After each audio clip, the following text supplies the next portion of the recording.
Hey, what's going on, guys? Welcome back. It's Claytano. Thank you so much for tuning in as always. And we're back with another Dungeon Hunter Champions video. And today I just want to teach you guys and show you guys some speed Steel Widow 10 runs. All right. Now, full disclosure, this was done on a live stream. So this is taking footage from a live stream using my previous account before I got reset. But ironically enough, it's using only units that I actually summoned with my own money, with the same luck as you guys get on your summons as well.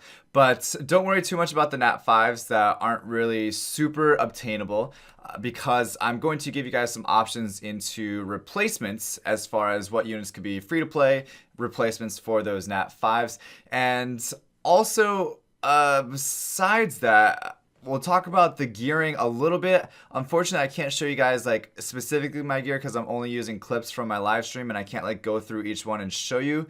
And unfortunately, I can't test it with other units that are free to play until I get my other count up just a little bit from where it's at right now. All right, so just to start things off here, just to kind of go over the actual team composition, you saw that it was that one right there was a very, very close call. It was very close, I'm not going to lie. But this run is about, I would say, 98% consistent, where it's almost always going to succeed every single time, no matter what. Now, the key component to this is actually the 3-star units that I use, and then also the 4-star unit that I use. So I'm going to start with Xenia since she's at the top. You can see her there at the top left hand side of the screen. She's the one that's basically I'm focused on right now, because she has that strip skill, okay? She has the strip skill that is just so overpowered, obviously. And anytime the boss puts up invulnerability, invincibility, or immunity, then that's when that comes in handy. Now, Steel Widow only puts up invulnerability, so the nice thing about that is you can still land dots and you can still land defense breaks and marks and everything else while the boss has invincibility up. But her accuracy must be high. It must be like at least 60%, which I heard is what like the soft cap is for the boss runs. As long as it's at least 60%, then you're giving your team the best chance to remove that invincibility that you can possibly do. Plus, it also gets rid of that shield there as well, if you guys didn't notice, because it just removes anything that the boss has, and the shield is actually a buff on the boss, okay? Now, aside from that, she has her second skill that also does the Wave of Celerity, reduces the cooldowns on all the other units that I have on my team, and then also it has the third skill, which stuns. That doesn't really help out on the boss itself, but it does help out, surprisingly enough, more than you guys probably think, on the actual waves themselves. Keeps them nice and tight, stuns them a little bit, allows you to clear those waves a little bit faster than normal. Now, her gear is very specific. I typically run her on Adept with HP accuracy. Now, again, I can't necessarily show you the specific gear because I don't have access to actually like move around and show you guys, unfortunately. But it is Adept with HP accuracy. You can, it's actually Vital, which is the offset of it as well. So it's Adept Vital and then HP accuracy. You can go HP with Adept Precise, as long as you guys are able to get enough accuracy to be able to consistently remove that invincibility. Because trust me, guys, if you don't remove that invincibility, it's going to make your runs either a lot less safe or take a lot longer, because you'll just have to keep going until you actually get rid of it. So that's Xenia. That's the main purpose of why she's there. She's super important. She has all of her legendary gear, which is from the master pack actually that I bought. And that again was also bought with my own money. And since people have been having some little discrepancies as to what I actually spent, I don't want to see it, but I'll put it up on the screen for you guys to see.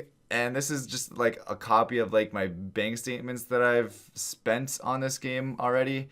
And honestly, guys, like I said, I wasn't sponsored to say that you have to buy the master pack, but it actually does give you necessary equipment that can really help you progress through the game. Of course, you don't have to, but I'm just letting you guys know, if you are going to spend money in the game, the master pack that unlocks at level 21 or 22 is definitely the way to go. If you are going to spend at least $100, that's where it should go. If you're only spending $100, that's where it should go, is what I'm saying. Of course, you don't have to, though, if you don't want to. It's just this is where I got the gear from on her. Okay, so the next unit that I want to talk about though is Alia, okay? Now, Alia, of course, is a super, super overpowered Blade Master, OP, Nat 5 unit, super rare, never gonna get one almost. And she is really only there to clear the waves. So the faster you can clear these waves, the better. So you can replace her with really any other Blade Master, honestly. You can replace her with any other fast farming units, and some of those could be like the Scanned Berserkers, Scanned Warlords. You can replace her with maybe another dot unit like another Snake Lady or something like that, where you can get more damage output, but basically just have a unit that can clear those waves as much as possible, and you'll be able to like the less time you spend on these waves, really the less time you're gonna spend in the entire dungeon. It stacks up on those waves so much more than you probably think, where the actual boss itself is probably gonna stay consistent with like maybe taking like a minute or so to clear for the actual boss, depending on what team you're using. Maybe it's not even a minute actually. It takes probably 20 to 30 seconds depending on how many dots you're putting on the boss. But yeah, that's basically all Alia is there for. Her damage is nice, but all the damage that is killing the actual boss itself right now is all coming from those dots, okay? Now, I've said that Manus is extremely, extremely important, and you guys can kind of see him shining in this clip right now, because I've said in the past that he's a good replacement for Zircon, right? And people don't understand why exactly he's a good replacement, but I don't know exactly why he's a good replacement, but I replaced Zircon with Manus and the Water Timekeeper, and it really just made my runs so much quicker. I think because I didn't really need the sustainability from Zircon anymore, because I was killing the boss so fast with the cooldown reduction, with the extra added dots and everything else. I just didn't need that sustainability. As long as I was able to kill the boss before it does the full team laser most of the time, then I was perfectly fine. I didn't have to worry about the extra sustain or really the immunity or anything else like that. It was just enough from the Manus to heal my team. That was like the extra heal that I needed. That kind of, I guess, does replace Zircon. And then also the fact that I am reducing the cooldown on my on all of my units, actually, because I use his leader skill or his synergy trait, and then also being able to reduce the cooldown of my Xenia's skill, which reduces the cooldown more of everybody else's skill every time she uses her second skill. Does that make sense? So really, I didn't need the Zircon anymore because I had enough support units in there already where I didn't need it. Now, if you do want to keep Zircon in there, he could actually probably then come back and replace the slot of Water AA. Okay, so Water AA is really just there as a safety net more so than anything else. He's just a safety net where he's trying to keep my team at full health, full HP, so that way he doesn't have to or you can take a full hit laser and still live, and it makes the runs more consistent. Where if you guys were to use Zircon instead, it's kind of the same way. You could take a full team laser, still live to fight another round and kill the boss out. So that's a potential, but you could also use like Fire AA. You could also use like any other type of unit that's going to be just healing your team, keeping it at max health as much as possible. I would say Zircon's probably a good replacement for Water AA, but Manus is definitely a must. Now to go over the last unit that I have there, which is the well, actually, I'll tell you guys the rune set that I have on Manus. It is, or the gear set rather. It is HP, attack, defense. It's HP, attack, defense. And the reason why it's attack, because his damage and his heals scale off of attack percent. And then also I want to make sure that he's tanky enough to stay alive, take a couple hits. He's only 5-star as well. So if he's 6-star, then I could probably go another attack percent gear somewhere. And he has adept set with precise. Okay, so his accuracy is still really high. I think at like 70%, which is perfectly enough for what he's doing. And like I said, I don't really miss very often. And he's at 70% accuracy, which is like, again, I heard the soft max is, or soft cap is at 60%. And yeah, this does just fine, guys. Like, it's run consistently like 120 every single time, over and over and over. And my team that I'm going to start on my new account is going to basically mirror this as much as possible for my Steel Widow team. Now, the last one I want to talk about, actually for Manus real quick, his gear I did get from the Master Pack as well, just to let you guys know that. And then the Alia, I got her gear from the Master Pack as well, because you get 2 sets of Adept and you get 2 sets of Vampire. So again, the Master Pack is just kind of, it's just kind of OP, guys. That's just really what it comes down to. Whether you get a 5-star from it or not, the gear itself is worth it, in my opinion. Now, the last one is the Snake Lady. Okay, I have the Light Snake Lady. Of course, a better option than her would be the Dark Snake Lady.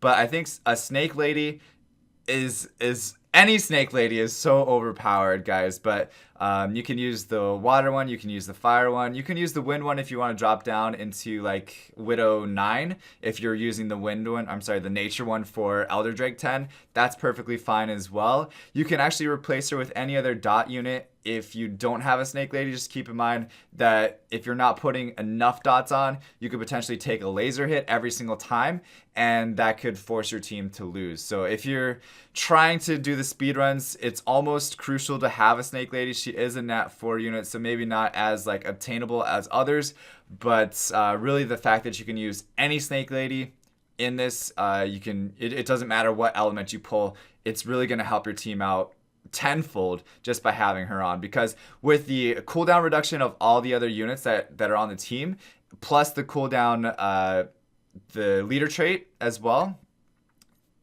synergy trait I guess is the word for it, she's going to be using her skills so often, and she's going to be putting so many dots on it. It's just insane how much she'll change your team for Steel Widow. But yeah, guys, aside from that, that's pretty much it. I just wanted to show you guys how consistent and how fast these runs were, using gear from the Master Pack that you can get, and using pretty farmable units, almost. I want to say farmable, but obtainable units, and then just hopefully giving you guys some options to switch out some of those higher end nat 5s for. So even if you don't have Alia was the main one, I would say. Just figure out something else to clear the waves faster. If you don't clear the waves fast, Alia is not really doing that much on the boss itself. So even having a secondary dot unit instead, you might clear the waves a little bit slower, but then on the boss itself, you're putting more dots, more damage, and killing that quicker. So it can kind of even out after that a little bit. Again, I would show you guys the different variations of it. Unfortunately, I'll have to wait a little bit. It might be a couple weeks before I get that done on my new account, but hopefully this helps you guys out. If it does, go ahead and leave a like, subscribe, because I do give away a gift card every single video as long as you're subscribed to the channel, and then do comment down below as well. And aside from that, guys, thank you so much for watching. As always, stay soupy, don't be potatoes, and I'll see you guys next time. All right, peace. I run away.